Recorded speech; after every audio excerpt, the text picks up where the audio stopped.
제가 초등학교 때 일인데요. 저희 아버지 목사님께서는 상가 4층에서 교회를 하고 계셨는데 그 교회 안에 작은 방 한 칸을 사택으로 해서 사용을 할 때였습니다. 제가 한 초등학교 4학년, 5학년 때였으니까 저의 여동생이 한 초등학교 1학년, 2학년 정도 됐었는데 이 상가 건물이다 보니까 엘리베이터가 없었어요. 옛날 건물에. 그리고 그 1층부터 4층을 가려면 그 출입문이 하나인데 그 문을 통하여야지만 1층, 2층, 3층, 4층으로 올라갈 수가 있었습니다. 근데 이 문제는 이 상가 2층에 가게를 하셨어요. 아마 고깃집을 하셨던 것 같은데 이 집 사장님이 그 집에 가게에 뭐를 키웠냐면 작은 강아지를 키웠던 거예요. 근데 이 강아지가 저희를 보면은 막 꼬리를 흔들면서 막 살랑살랑 거리면서 막 애교를 피우는 그런 강아지가 아니라 굉장히 싸나운 강아지였던 거예요. 저희만 보면 그 조그마한 강아지가 월월월 거리는 것도 아니고 왈왈왈 거리면서 얼마나 쫓아오는지. 근데 이거 어린 초등학생에는 그 조그마한 강아지가 무섭더라고요. 무서워. 그렇게 해서 학교 가고 올 때면 항상 그 2층에 문이 열렸냐 안 열렸나 보고 또 강아지가 있나 없나 확인을 하고 조심해서 이렇게 학교로 갔는데, 하루는 초등학교를 마치고 동생의 손을 잡고 간식도 하나 사 먹고 집으로 돌아왔는데 1층에서 이제 2층을 싹 본 거예요. 봤는데 문이 열려 있는 거예요. 이거 강아지가 튀어나오면 어떡하지 하면서 제가 그래도 오빠니까 동생한테 내가 앞장설게, 날 따르라 해가지고 제가 1층을 지나서 2층을 딱 지나갈 때까지만 해도 아무런 문제가 없었어요. 강아지도 없는 것 같았고.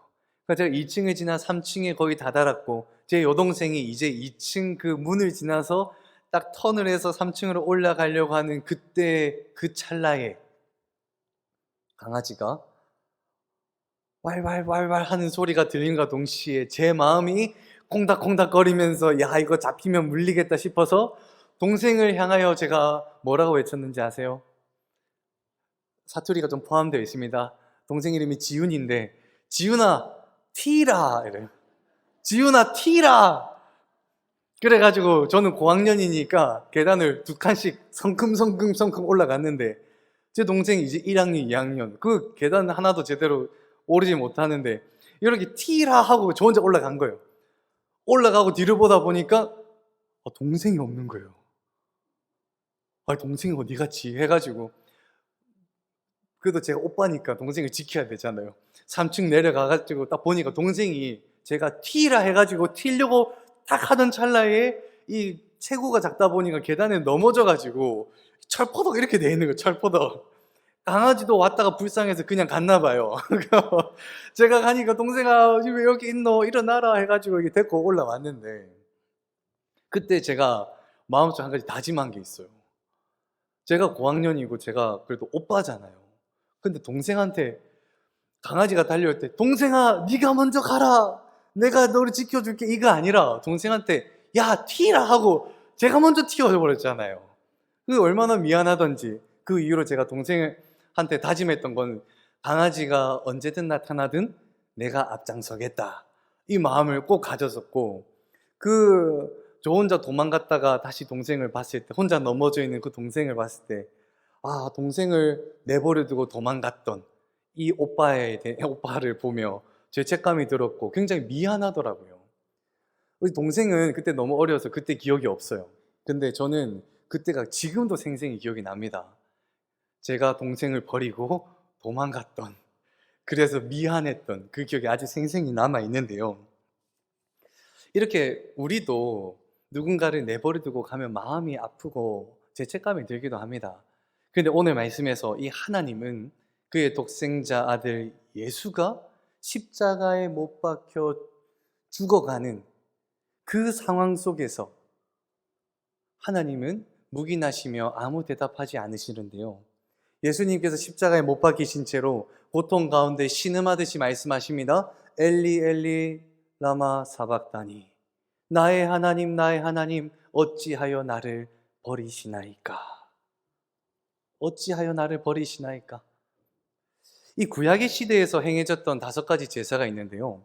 번제, 소제, 화목제, 속죄제, 속건제. 이 중에서도 희생제사, 죄의 문제를 다룰 때에 제물을 가지고 와서 그 제물을 죽이고 그 피로 인하여 죄의 문제를 해결하는 이 희생 제사에 있어서도 그 구약에 어디서 찾아봐도 이 대제사장이 제물을 가지고 왔을 때 그 제물을 고통 가운데 죽였다라는 건 어디에서 찾아볼 수가 없어요. 대제사장도 제물로 가지고 온 그 제물이 고통 가운데 죽지 않도록 최대한 이렇게 급소를 찔러서 빠른 시간 안에 죽음을 맞이할 수 있도록, 고통을 당하지 않도록 죽이는 것이 대제사장의 역할이었는데, 이 십자가에 달려 죽어가는 이 예수, 왜 하나님께서는 이 예수가 죽어가도록 내버려 두셨을까요? 왜 하나님은 예수님이 엘리 헬리 라마 사박다니, 왜 하나님 나를 버리시나이까? 라고 고백하는 그 신음소리를 들으셨음에도 불구하고 왜 하나님께서는 그를 구원해 주지 않으셨을까요? 이 예수님이 십자가에 못 박혀 고통받으신 시간을 한번 계산해 보면은, 오늘 마가복음 15장 25절에 보면은 이렇게 기록되어 있습니다. 때가 제3시가 되어 예수를 십자가에 못 박으니라 라고 이야기를 하며, 제3시에 예수를 못 박았다라고 이야기를 합니다. 근데 이 제3시가 언제냐면 오늘날로 치면 오전 9시쯤 됩니다. 오전 9시에 예수가 십자가에 못 박혔습니다. 그리고 34절에 보면은 제9시에 33절이죠. 제6시가 되매 온 땅에 어둠이 임하여 라고 하면서 제6시, 3시가 지나 6시, 정오가 되었을 때쯤에 날이 어두워졌다. 어둠이 임했다라고 얘기하고, 제9시까지 그 어둠이 계속 되었더라라고 이야기를 하며, 제3시부터 제9시까지 예수가 십자가에 못 박혀 있었음을 이야기하는데, 그 시간이 어느 정도냐면 최소 6시간 이상 예수님께서 십자가에 못 박히셨습니다. 예수님이 못 박힐 때 오전 9시였지만 시간이 6시간이 지나서 엘리 엘리 라마 사박다니라고 말씀하시긴 그때까지가 6시간이 걸렸다는 거예요. 예수님은 채찍질 당하고 손과 발에 못이 박힌 채로 십자가에 매달리셨는데, 그 십자가에 매달리신 그 시간이 짧지도 않고 6시간이 넘도록 십자가에 못 박혀 고통 가운데 신음하셨다라는 것을 오늘 본문에서 찾아볼 수 있는데요. 이 예수님은 왜 이렇게 잔인한 십자가 형벌을 받으셔야만 했을까요? 왜 예수님은 이토록 고통 가운데 십자가에 달리셔야만 했을까요? 오늘은 그 대답을 찾아서 함께 깊은 묵상을 나누고자 합니다.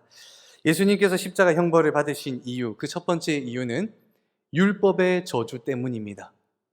율법의 저주 때문입니다.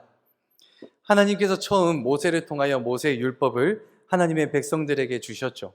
그 율법의 목적은 하나님의 거룩하심을 드러내는 데에 그 첫 번째 목적이 있었습니다. 하나님께서 말씀하시죠. 내가 거룩하니 너희도 무엇할지어다? 거룩할지어다. 하나님께서는 율법을 주시며 내가 거룩하니 너희 하나님 백성 되는 너희도 거룩할지어다. 이 율법은 너희의 삶이 거룩할 수 있도록, 또 너희가 거룩한 삶을 살아갈 수 있도록 도와주는 지침서와도 같다라고 하면서 이 율법을 하나님의 백성들에게 주셨거든요. 근데 이 율법은 이 이스라엘 백성들이 지켜도 되고 안 지켜도 되는 법이 아니었어요. 이 법은 옵셔널 라, 내가 지켜도 되고 안 지켜도 되는 라가 아니라 mandatory 라, 필수적으로 반드시 지켜야 되는 하나님의 법이었던 겁니다. 율법이 주어질 때 나도 거룩하니 너도 거룩하라 라고 하면서 주셨던 그 율법은 내가 좋고 싫고 나의 득과 실을 논의하면서 내가 필요할 때만 지키고 필요하지 않을 때 안 지키는 것이 아니라 반드시 지켜야 하는 법, 반드시 수행해내야 되는 법이었습니다. 그래서 신명기 27장 26절에 보면요, 우리 같이 한번 읽어봅니다. 시작. 이 율법의 말씀을 실행하지 아니하는 자는 저주를 받을 것이라. 하나님께서 뭐라 말씀하시냐면 율법을 주고 이 율법을 알고도 지키지 않으면 무엇을 받을 것이라 라고 말씀하십니까? 저주를 받을 것이라. 저주를 받을 것이라. 또 신명기 다른 데 보면 이 하나님의 저주를 받은 자 나무에 매달아 죽을지어다 라고 이야기를 합니다. 이처럼 율법을 어기는 자는 하나님의 저주를 받는다라고 이야기를 하며, 또 요한복음 7장 49절에 보면은 우리 같이 읽어봅니다. 시작. 율법을 알지 못하는 이 무리는 저주를 받은 자로다. 율법을 알지 못해서 지키지 못한 이들을 향해서 뭐라고 합니까? 이미 저주를 받은 자니라. 이 하나님께서 율법을 주실 때요, 이 율법은 반드시 지켜져야 되는 법이었고, 이 율법을 알고도 지키지 않으면 저주를 받지만, 이 율법을 모르고 율법을 안 지켰다 하더라도 하나님의 저주를 받게 된다라고 이야기를 합니다. 이 참 안타까운 것이 무엇이냐면, 이 율법의 목적은 거룩함 가운데 인간과 하나님이 관계 맺도록 도와주는 것이 율법이었거든요.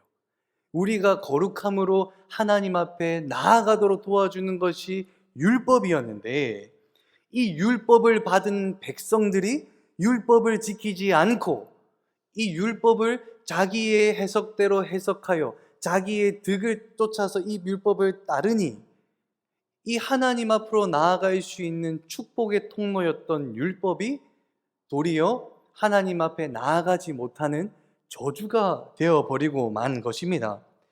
율법을 주신 이 하나님은 변함이 없으신데, 이 율법을 받은 이 하나님의 백성이 변해버리니 율법이 더 이상 축복이 아닌 저주가 되어버려서 이 하나님의 백성을 올가매는 율법의 저주, 율법의 쇠사슬이 되고만 것입니다. 노벨상을 만든 이에 대해서 잘 알고 계실 겁니다. 알프레드 노벨이라고 하는 분이 재단을 만들고 노벨상을 주기 시작했는데, 이분이 왜 이렇게 노벨상을 줄 만큼 부를 많이 축적하게 되었느냐? 원래 이분이 이렇게 화학적으로 잘 전문가이시기도 했는데, 이 산속에 있는 터널을 뚫고 또 큰 바위를 부술 때 그때 많이 사용했던 게 액체 폭탄이었다고 해요. 액체 폭탄을 가지고 터널에 있는 그 바위를 뚫고 또 큰 바위를 무너뜨리는, 그렇게 많이 사용을 했는데, 문제가 뭐였냐면 이 액체 폭탄의 그 원료를 산소까지 가져가야지만 터널을 뚫잖아요.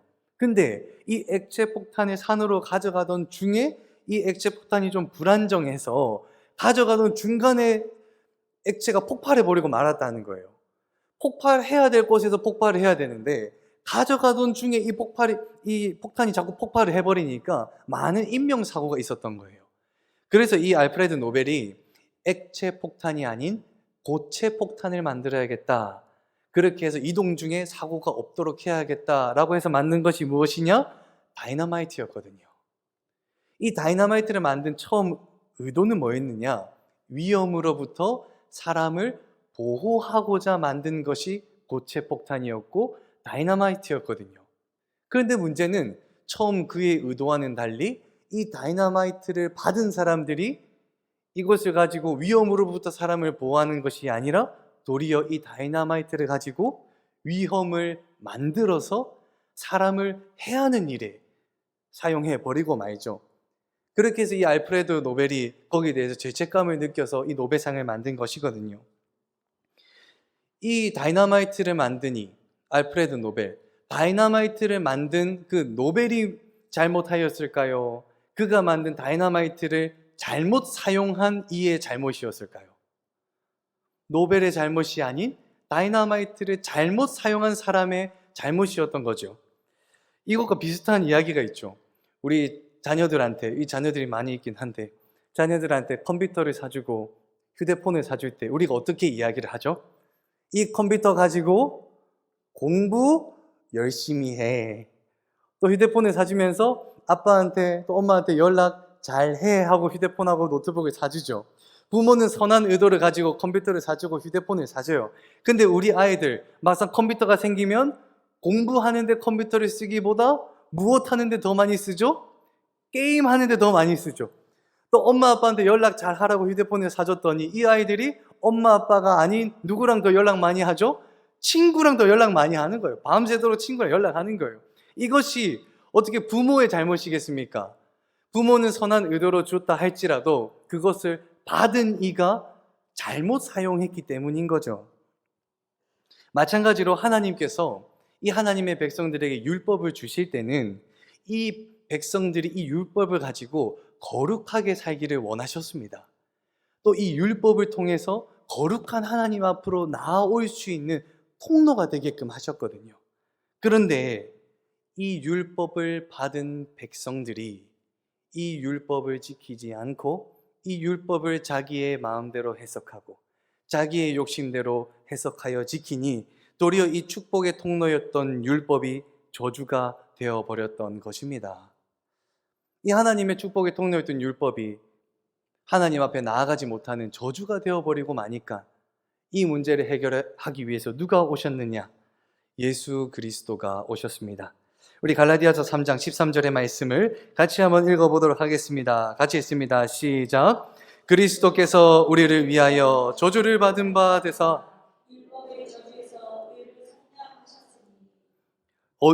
율법의 무엇에서 우리를 속량하셨다고 이야기합니까? 저주에서, 율법의 저주에서 우리를 속량하기 위하여 예수 그리스도가 이 땅에 오셨다. 예수님께서는 이 율법의 저주를 예수의 십자가의 망치로 내리침으로 말미암아 우리에게 올매어 있는 율법의 저주를 끊어주셨던 것입니다. 그래서 우리가 이렇게 고백을 하지요. 우리를 대신해서 율법의 저주를 짊어지시고 십자가에서 죽으신 그 예수의 사랑이 모든 율법에 완성되었다. 예수님의 그 사랑이 모든 율법에 완성되었다라고 고백합니다. 이 예수님의 십자가의 사랑이 율법의 저주를 끊고 모든 율법의 완성이라는 사실을 이 십자가를 바라보며 다시금 깨닫는 은혜가 우리 가운데 있기를 주님의 이름으로 축원합니다. 예수님이 이렇게 율법의 저주를 끊기 위해서 또 우리의 죄를 대신하기 위해서 십자가에 못 박혀 달려 계실 때 예수님께서 엘리 엘리 라마 사박다니 나의 하나님 왜 나를 버리시나이까 라고 말씀하시는데 이 본문이 굉장히 해석하기 어려운 본문이었어요. 처음에는 제가 초신자일 때도 이 본문이 참 이해가 되지 않는 거예요. 예수님은 하나님의 아들인데 왜 하나님께서 아들인 예수를 십자가에서 저렇게 고통 가운데 죽도록 내버려 두셨을까? 왜 버리셨을까? 그리고 예수님이 그토록 신음하며 어찌하여 나를 버리셨나이까 기도하시는데도 왜 하나님은 응답하시지 않으셨을까? 이렇게 생각했는데 거기에 대한 대답이 오늘 대지 두 번째입니다. 두 번째, 예수가 철저히 버림받아야 우리가 버림받지 않기 때문입니다. 예수가 철저히 버림받아야 우리가 버림받지 않기 때문입니다. 사복음서에 보면요, 이 예수님께서 하나님을 호칭하는 많은 부분들을 다루고 있는 구절들이 등장을 합니다. 그런데 이 구절들의 99%는 이 예수님이 하나님을 부를 때 하나님 아버지라고 부릅니다. 그리고 하나님이라고 부르지 않더라도 아버지라고 부르며 하나님을 아버지, 부자 관계에서 보이는 친밀한 관계에 대해서 설명을 하고 있거든요. 거의 99%의 말씀들이 그렇습니다. 사복음서에서. 그러나 이 사복음서에서 유일하게 하나님 아버지라 부르지 않고 이 부자 간의 관계를 제하고 하나님이라고 부르는 구절이 있는데 그 구절이 어느 구절이냐? 바로 오늘 말씀입니다. 엘리 엘리 라마 사박다니. 예수님께서 십자가에 달려서 기도하실 때 하나님 아버지여 라고 고백하지 않습니다. 여호와 하나님이여 라고 기도하시는데요. 우리가 교회와 집 이 두 공간을 놓고 볼 때 우리는 상황에 따라서 장소에 따라서 상대방을 다르게 부르기도 하는데요. 집에서는 엄마 아빠인데 교회 오니까 왠지 우리 엄마는 권사님이라서 권사님이라고 불러야 될 것 같고 또 우리 아빠는 집사님이고 안수 집사님이고 장로님이니까 왠지 집사님이라고 엄마 아빠를 불러야 될 것 같은 그런 상황들이 많이 놓여지게 됩니다. 저도 집에서는 엄마 아빠 불렀는데 교회만 가면 아버지를 아버지라 부르지 못하고 아버지를 목사님, 어머니를 사모님이라고 부르면서 굉장히 어색한 순간들이 있었는데요. 왜 그러냐면 집은 사적인 공간이다 보니 나의 친밀감을 언제든지 표시할 수 있는, 엄마, 아빠 자유롭게 표시할 수 있지만 공적인 자리에서는 그 역할에 따라서 부르는 호칭이 달라지기도 합니다. 제가 아버지를 교회에서는 목사님이라고 불렀고 집에서는 아빠라고 불렀던 것처럼 이 예수님도 하나님을 대할 때에 그 장소에 따라서 다르게 하나님을 호칭하고 있습니다. 예수님께서 사역을 감당하실 때는 하나님과의 친근감을 느끼면서 하나님 아버지라고 호칭을 했지만, 지금 예수님이 달려있는 곳이 어디입니까? 사적인 자리가 아닌 공적인 자리, 인류를 구원하기 위한 구속적 자리였기 때문에 이 예수님이 십자가에 달려 계시는 그동안에 하나님을 아버지라 부르지 않습니다. 도리어 여호와 하나님이라고 하며 공적인 자리에서의 하나님, 여호와 하나님이라고 부르는데요. 이사야서 53장 5절과 6절 말씀을 우리 같이 한번 읽어보도록 하겠습니다. 시작. 그가 찔림은 우리의 허물 때문이요 그가 상함은 우리의 죄악 때문이라. 그가 징계를 받음으로 우리는 평화를 누리고 그가 징계를 맞음으로 우리는 나음을 받았도다. 우리는 다 양 같아서 그릇 행하여 각기 제 길로 갔거늘 여호와께서는 우리 모두의 죄악을 그에게 담당시키셨도다. 아멘. 아무런 죄를 짓지 않았던 그 이노센트했던 예수가 십자가에서 철저히 버림받아야 됐던 그 이유가 무엇이었느냐? 왜 하나님을 아버지라고 부르지 못했느냐? 그 이유가 우리가 읽었던 말씀에 나와 있지 않습니까? 여호와께서 우리 모두의 죄악을 그에게 담당시키셨도다. 여기서 그가 누구입니까? 예수 그리스도였던 것입니다. 예수님은 십자가에 못 박혀 죽으실 때 예수 그리스도 하나님의 아들로 그것에 못 박히신 것이 아니에요. 우리를 대신한 희생 제물로 십자가에 못 박혀 죽으신 줄로 믿습니다. 예수님께서는 아셨습니다. 그것만이 오직 유일한 길이라는 사실을. 그렇기 때문에 예수님은 그 길을 외면하지 않으시고 하나님이여 이 잔을 피할 수 있기만 하다면 피하게 하여 주옵소서라고 기도했지만 하나님이 그 잔을 예수에게 주시사 예수는 그 잔을 순종의 마음으로 받아들일 수 있었던 것입니다. 그 이유는 무엇이었느냐? 우리의 죄의 문제를 해결하기 위해서는 오직 한 분, 예수가 희생 제물이 되어 십자가에 못 박혀 죽는 방법밖에 없었기 때문입니다. 제가 미국에서 유학을 할 때요, 그때 섬기던 알링턴 오늘의 침례교회 그 멤버들과 함께 놀러 갈 기회가 있었어요. 우리가 맨날 산도 없었어요. 들과 사막과도 같은 그것만 보니 이번에는 한번 바다를 보러 가자 해가지고 텍사스 제일 밑에 있는 갈베스톤 비치라고 하는 해변가에 갔어요. 거기는 멕시코만을 이제 끼고 있는 해변인데 그 해변이 참 얼마나 멋졌던 게 차를 타고 해변을 달릴 수가 있어요.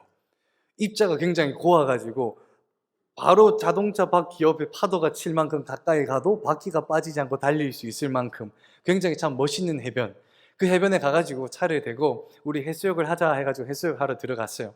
근데 이게 그 바닷가가 동해 같은 경우는 수심이 이렇게 완만히 가다가 한 번에 뚝 떨어지기도 하죠. 근데 서해 같은 경우는 이 수심이 천천히 깊어지잖아요. 근데 그 갈베스톤이 천천히 깊어지는 해수욕장이었던 거예요. 아주 천천히. 그렇게 해서 그 해수욕 그 모래사장으로부터 한 300m, 한 400m까지 멀리 나왔는데도 물은 어디까지밖에 안 왔느냐? 허리춤까지밖에 안 온 거예요.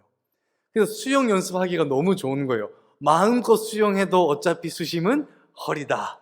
어디를 가든지 허리니까 마음껏 수영을 하고 있는데 저희가 이렇게 놀고 있는 그 무리 옆으로 한 6명 정도 돼 있는 무리가 남자 셋, 여자 셋, 굉장히 젊은 청년들이었어요. 남자분들은 이렇게 우통을 탁 벗고 이렇게 멋있게 수영을 쫙 하면서 수영 대결을 하고 굉장히 멋있더라고요.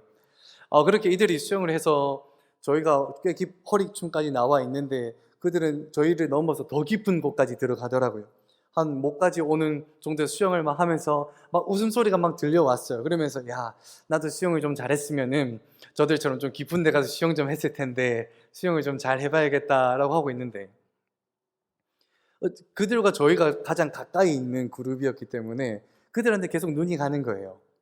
근데 처음에 이 6명이 수영을 할 때는 분명히 같이 이렇게 모여서 이야기도 하면서 이렇게 수영을 했는데, 어느 한순간에 이렇게 딱 봤는데 이 6명이 뿔뿔이 다 흩어져 있는 거예요. 한 명은 저 멀리 깊은 데로, 한 명은 또 오른쪽, 왼쪽 이렇게 있는데 분명히 웃음소리가 들리는데 웃음소리가 안 들리는 거예요. 그래가지고 이거 무슨 일이 있나 이렇게 유심히 쫙 보고 있는데 손을 이렇게 막 흔들더니 고함을 지르는 거예요. 으아, 으아, 고함을 지르는 거예요. 그래서 제가 유심히 들어보니까 Help me, help me 하고 고함을 지르고 있는 거예요.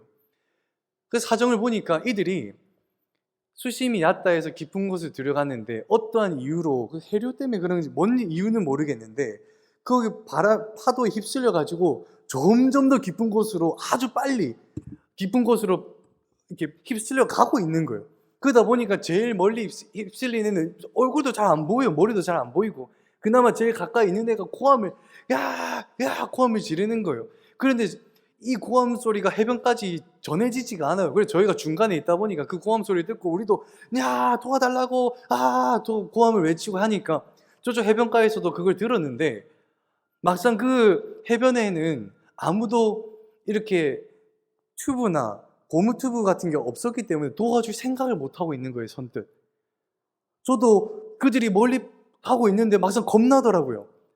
저들을 도와주고 싶은데 내가 도와줄 수가 없구나. 내가 도와줄 수가 없구나. 그렇게 어떡하지 발만 동동동동 거리고 있는데 해변가에 저 멀리 있었던 분이 우리 고함 소리를 듣고 눈치를 챘나 봐요. 자기가 가지고 있던 큰 어른용 튜브를 이렇게 두 손으로 번쩍 드시고 저기서부터 100m, 200m, 300m, 400m를 지나 그들이 있는 데까지 뛰어가는 거예요. 튜브를 이렇게 들고 뛰어가는 그 모습을 볼 때 멋있기도 했지만 한편 안심이 되더라고요. 저 사람이 가면 저들을 좀 구해줄 수 있겠다. 저 사람이 가면 저들을 구해줄 수 있겠다. 그러면서 그 사람이 굉장히 대단해 보이더라고요. 저 멀리서부터 있는 해변에서부터 그 고함 소리를 듣고 어디에 물에 빠진지 알지도 못하지만 그냥 마냥 이 튜브가 도움이 될 거다라고 하면 이 튜브를 들고 뛰어오는 그분이 정말 대단해 보이더라고요. 이것과도 마찬가지였던 거예요. 예수님도 마찬가지이셨던 것 같아요. 예수님은 아셨습니다. 우리의 인간이 우리 스스로를 구원할 수 없다는 사실을 말입니다. 우리 인간이 태어날 때부터 죄의 본성, 신 네이처를 가지고 태어나기 때문에 우리는 우리 스스로를 구원할 수가 없어요. 율법의 저주로부터 벗어날 수가 없어요. 그렇게 우리가 우리 스스로를 구원하지 못하고 있자 하나님께서 그 우리를 긍휼히 여기사 누구를 보내주셨습니까? 예수님을 보내주신 겁니다. 우리의 인생 가운데 예수님께서 우리를 구원하고자 그 십자가를 지시고 이 땅에 오신 거예요. 그 십자가를 지시고 그 십자가 위에서 돌아가시면서 누구를 위하여 돌아가셨느냐? 예수 자기 자신을 위하여 돌아가셨느냐? 아닙니다. 예수님께서 십자가에 못 박혀 죽으실 때는 그 십자가에서 못 박혀 죽어야 될 우리를 대신하여 희생 제물이 되어 십자가에 못 박혀 죽으신 겁니다. 말씀을 맺습니다. 여러분, 우리는 우리 스스로를 구원할 수가 없습니다. 도덕적으로 아무리 선하게 살았다고 하더라도, 법 없이 잘 살아왔다 하더라도 우리는 우리 스스로를 구원할 수 없다는 것이 진리입니다. 그래서 예수님이 이 땅에 오신 겁니다. 하늘 보좌에 앉아 계시다 스스로를 구원할 수 없는 우리를 긍휼히 여기사 가장 높은 곳에서 가장 낮은 곳에 오셔서 사람들로부터 외면받고 버림받아 그 예수가 십자가에 못 박히신 이유는 우리를 구원하기 위함이었습니다. 우리에게 얽매여 있는 율법의 저주, 율법의 쇠사슬을 끊기 위함이었습니다. 우리는 율법으로 구원을 받을 수 없습니다. 우리는 우리를 대신하여 희생제물이 되어 십자가에 달려 죽으신 그 예수를 믿는 믿음으로 구원을 얻는 줄로 믿습니다. 주 예수를 믿으라. 그리하면 너와 내 집이 구원을 받으리라. 아멘.